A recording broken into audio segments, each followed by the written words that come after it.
ഇനി നമ്മൾ പോകുന്നത് സർവകലാശാലകളിലെ സ്ഥിരം വിസിമാരെ നിയമിക്കുന്നതിനുള്ള തർക്കത്തിലേക്കാണ്. അതിൽ ഒരു മാസത്തിനുള്ളിൽ നിയമിക്കാൻ ഗവർണർ സർക്കാർ ചർച്ചയിൽ ധാരണയായിരിക്കുകയാണ്. ഡിജിറ്റൽ ടെക്നിക്കൽ താൽക്കാലിക വിസി നിയമനം റദ്ദാക്കണമെന്ന സർക്കാർ ആവശ്യം ഗവർണർ തള്ളി. രജിസ്ട്രാർ അനിൽകുമാർ സസ്പെൻഷൻ അംഗീകരിക്കും വരെ കേരള സർവകലാശാല സിൻഡിക്കേറ്റ് ചേരില്ലെന്ന സൂചനയും ഗവർണർ നൽകി. സംസ്ഥാനത്തെ 13 സർവകലാശാലകളിൽ സ്ഥിരം വിസി ഉള്ളത് ഒരിടത്ത് മാത്രം. സമവായത്തിലൂടെ ഉടൻ സ്ഥിരം വിസി നിയമനം നടത്താനായിരുന്നു സുപ്രീം കോടതിയുടെ നിർദ്ദേശം. അതിന്റെ അടിസ്ഥാനത്തിലാണ് ഭിന്നതകൾ മാറ്റിവെച്ച് സർക്കാരും ഗവർണറും ചർച്ചയ്ക്ക് തയ്യാറായത്.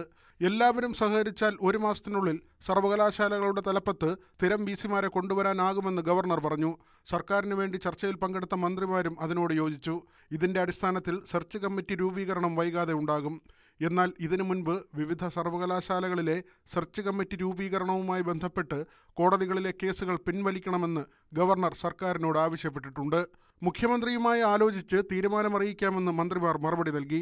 ഡിജിറ്റൽ ടെക്നിക്കൽ സർവകലാശാലകളിൽ താൽക്കാലിക വിസിമാരെ നിയമിച്ചത് കോടതി വിധിയുടെ ലംഘനമാണെന്നും പിൻവലിക്കണമെന്നും മന്ത്രിമാർ ആവശ്യപ്പെട്ടു. നിയമനം കോടതി വിധിയുടെ അടിസ്ഥാനത്തിൽ തന്നെയാണെന്നായിരുന്നു ഗവർണറുടെ മറുപടി. കേരള സർവകലാശാലയിലെ പ്രതിസന്ധിയും ചർച്ചയായി. സിൻഡിക്കേറ്റ് യോഗം വിളിക്കാൻ വിസിക്ക് നിർദ്ദേശം നൽകണമെന്ന മന്ത്രിമാരുടെ ആവശ്യത്തോട് അനുകൂലമായല്ല ഗവർണർ പ്രതികരിച്ചത്.